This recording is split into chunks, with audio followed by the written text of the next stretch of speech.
In a blink, we will be talking about snow at the bus stops and the impacts. I'm just saying, it's coming. Brian. It's coming. You can tell he's really channeling this cooler weather. I'm pumped. About He is this. here for it. You know what? Totally psyched. I had to look at a seasonal ski rentals because it doesn't usually make sense when they're little to get their own skis unless you get them really Fair. cheap. Yeah. Anyways, we had to turn the form in, and he's going on Wednesday to get fitted for his skis. That feels a little. I mean, I get you need to do it now. It makes sense. Well, it's first come, first serve. Oh, so it's, if you yeah, don't get get in. the skis, then you have to buy the kid's skis Oh, yeah. that will last 1 year or something. So Smart. But it is wild that we're going to go and be checking on his DIN number, Yeah. and it's going to be 70 degrees out. Well, we'll see. That felt a little bit rushed. We thought Halloween was bad enough, right? 53 for a dew point in Portland, 47 in Waterville.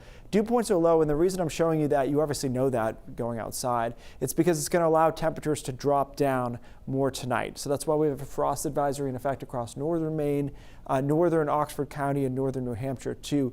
It's a situation where we could drop down into the mid-30s, and so that would be enough for frost in a few spots that are highlighted here in the blue. Outside of that will be coolish, but not quite that chilly. Here's our forecast low map for tonight.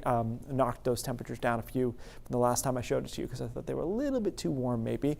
We're in the mid 40s in a lot of cases, but there are 30s out there. Rangeley, Berlin, Freiburg, Caribou, Millinocket, and Holton will be in the 30s, it looks like tonight, into the early morning hours tomorrow.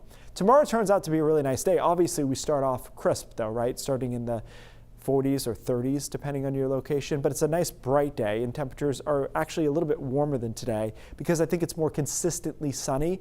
Today we had clouds along the coastline. We'll get rid of those and just end up sunny through the afternoon. Temperatures around 71, 72 by tomorrow afternoon. The closest we get to rain is on Wednesday, and that's as a storm system mostly passes off to our south and east, but it's close enough that there will be some additional cloud cover on Wednesday and maybe an isolated shower. You can see that rain behind me here.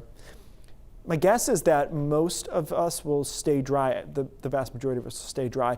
Can't rule out an isolated sprinkle over the mid-coast and down East Maine, though, on Wednesday afternoon. And this will be a split state forecast diagonally, where it'll be a nicer day in the mountains and foothills in northern Maine. Sunny, really. Along the coast, it'll be cloudier, cooler, and that chance for an isolated shower. That's it, though, for the week, because we go back to sunshine on Thursday. And Thursday is actually probably the best day of the week, at least in my opinion.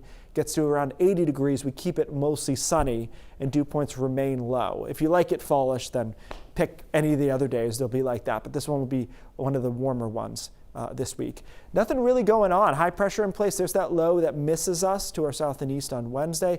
Then another ridge of high pressure builds down in time for the weekend. And, you know, obviously the models only go out so far, but if we don't catch that shower on Wednesday, we're definitely going to go through the weekend dry. Potentially we'll be into next week pretty handily before we have another chance of rain. Worth noting, by the way, that yes, we did get rain with our last system. It was almost entirely under 1.5 inches, and for most of us, under an inch. For example, the Jetport, I think, had 0.4, 0.5 inches of rain, so it's not going to be enough to do any real damage as far as the drought goes. And going forward, that's where we're going to be at here, guys. And I do have some, you know, foliage forecasting is a bit science and a bit, you know, guessing. But I do have concerns that I'm seeing trees drop leaves now because it's early and they're not doing it mostly with that much color. So it'll be an interesting foliage season. You know, we talked maybe a month and a half ago about how if you hit the drought right, it makes for some of the best Beautiful foliage you can colors, have. right. If you overshoot it, it can lead to stress. Which might be where we are. It might be. We'll see. I hope I'm wrong because even a bad foliage season in Maine is pretty good. Still a win. But I'm interested to see where we go because we just can't get enough rain here. Yeah, we'll see. All right, Keith, thanks.